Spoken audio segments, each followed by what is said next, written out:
आपण सगळेच कधी ना कधी ओव्हरथिंकिंग करत असतो.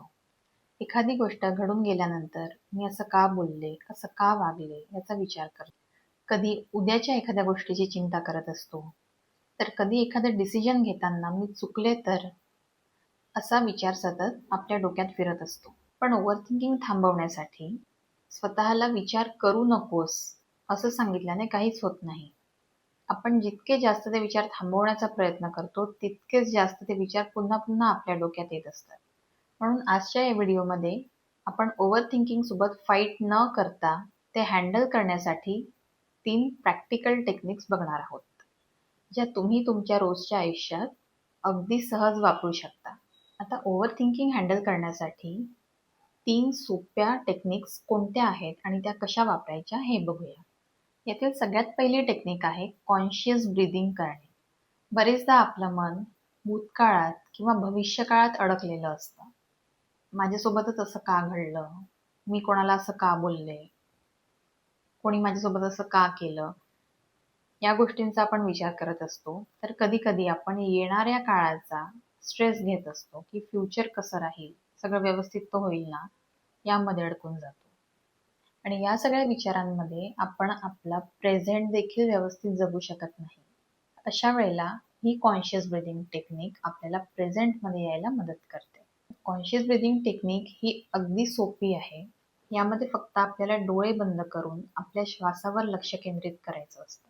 2 ते 5 मिनिटं डोळे बंद करायचे आणि फक्त श्वास आत येतो आहे आणि बाहेर जातो आहे याकडे लक्ष द्यायचं. यामुळे आपण त्या विचारांच्या गुंत्यातून बाहेर निघतो आणि प्रेझेंटमध्ये येतो. हे करत असताना मनात पुन्हा विचार येतात, तर त्याला घाबरायचं नाही आणि पुन्हा आपलं लक्ष आपल्या श्वासांवरती केंद्रित करायचं. यातील दुसरी आणि खूप प्रभावी टेक्निक आहे ती आहे जर्नलिंग करणे. ही टेक्निक मी स्वतः देखील खूप वेळा वापरते. कधी कधी काहीच समजत नसतं मनात काय चाललेलं आहे. खूप रॅन्डम थॉट्स आपल्या मनात येत असतात. त्यावेळेला फक्त एक वही किंवा एक पेपर आणि पेन घेऊन बसायचं आणि मनात येणारा प्रत्येक विचार त्या पेपरवर लिहून काढायचा. आणि लिहिताना ते ज्या पद्धतीने येत आहेत तसेच लिहायचे. त्याला जज करायचं नाही. मी बरोबर लिहिते की नाही, वाक्यरचना कशी आहे, कसलाच विचार न करता फक्त येणारा विचार पेपरवर लिहून काढल्याने आपलं मन हलकं होतं. बरेचदा कधी आपण काही प्रॉब्लेमचा विचार करत असतो. त्यावेळेला त्या प्रॉब्लेम बद्दल जर मी लिहित असते, तर लिहिता लिहिता आपल्याला क्लॅरिटी यायला लागते आणि त्या प्रॉब्लेमचं बरेचदा सोल्युशनही आपल्याला तिथे सापडतं. ही टेक्निक मी बरेचदा वापरते. ही नक्की तुम्ही करून बघा जर तुम्ही पण ओव्हरथिंकिंग करत असाल तर. आणि तिसरी टेक्निक आहे ॲनलाइज करणे आणि ॲक्शन घेणे. बरेचदा आपण अशा गोष्टींचा विचार करत असतो ज्या आपल्या कंट्रोलमध्येच नसतात आणि अशा गोष्टींचा विचार करून आपण आपला वेळ आणि एनर्जी वाया घालवत असतो. म्हणजे यामध्ये आपल्याला ठरवता आलं पाहिजे की ज्या गोष्टीचा मी विचार करते आहे ती खरंच माझ्या कंट्रोलमध्ये आहे का?